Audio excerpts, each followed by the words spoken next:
मंत्री तो दूर, सीएम नीतीश को भी नहीं है के पाठक को उनके पद से हटाने का अधिकार। नमस्कार, मैं दिव्या, स्वागत है आपका आज के इस वीडियो में। हमेशा अपने कार्य क्षेत्र में शक्ति की वजह से प्रसिद्ध हुए के पाठक इन दिनों सभी के बीच एक अलग ही मुद्दे पर चर्चा का विषय बने हुए हैं। दरअसल लोगों के बीच यह चर्चा देखने को मिल रही कि के पाठक ने अपने पद से इस्तीफा दे दिया है।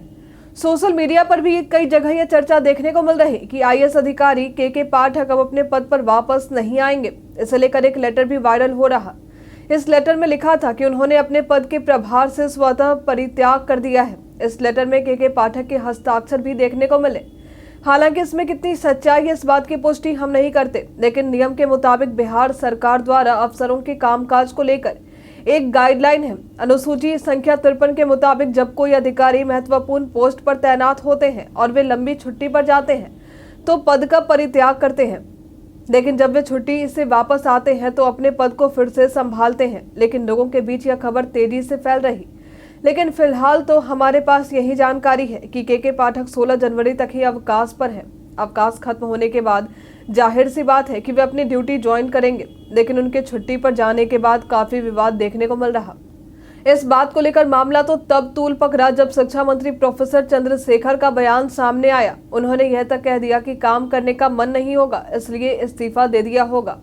आपको मालूम होगा कि जब से के पाठक ने शिक्षा विभाग का मोर्चा संभाला था, तब से आए दिन कई तरह के बदलाव देखने को मिल रहे थे। सरकारी स्कूल के मैनेजमेंट को सही करने के लिए उन्होंने कई कदम उठाए। शिक्षक से लेकर बच्चों तक को सबको मैनेजमेंट का पाठ पढ़ा दिया।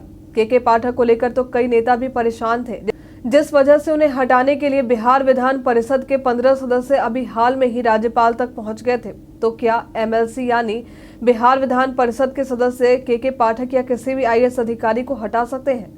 तो उसका सीधा जवाब है बिल्कुल नहीं। वे कितनी भी कोशिश कर ले, लेकिन वे किसी भी आईएएस अधिकारी को हटाने की शक्ति उनके पास नहीं है। एमएलसी तो दूर की बात है, के पाठक या किसी भी आईएएस अधिकारी को तो खुद बिहार के मुख्यमंत्री नीतीश कुमार और राज्यपाल भी नहीं हटा सकते। सीएम नीतीश कुमार या अन्य राज्य के कोई भी मुख्यमंत्री हो, उनके पास केवल इतना ही अधिकार है कि के पाठक या इनके जैसे आईएएस अधिकारी को केवल वे सस्पेंड ही कर सकते हैं या ट्रांसफर कर सकते हैं। मुख्यमंत्री का अधिकार किसी भी आईएएस अधिकारी को लेकर केवल सस्पेंड और ट्रांसफर तक का ही होता है। वे इन्हें बर्खास्त नहीं कर सकते। यहाँ तक कि सीएम के पास जो अधिकार है, वे अधिकार राज्यपाल के पास भी नहीं होते हैं। यदि कोई के पाठक को हटा सकता है तो वो है राष्ट्रपति। राष्ट्रपति ही आईएएस अधिकारियों की नियुक्ति भी करते हैं। हालांकि यदि कोई आईएएस अधिकारी किसी भी मामले में फंसते हैं और वे आरोपी सिद्ध हो जाते हैं तो इस स्थिति में उन्हें निलंबित या बर्खास्त किया जा सकता है।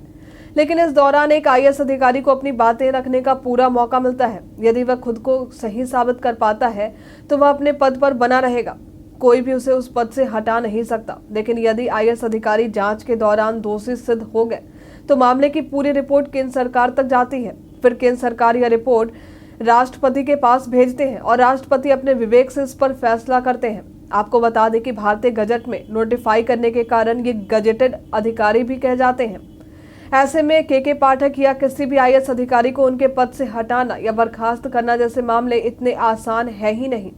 रही बात इस्तीफे की, तो उन्होंने इस्तीफा भी नहीं दिया है, वे केवल अवकाश पर ही गए हैं। आपको आज की ये जानकारी कैसी लगी, हमें कमेंट करके जरूर बताएं। आज के लिए फिलहाल इतना ही। हमारे साथ बने रहने के लिए आपका धन्यवाद।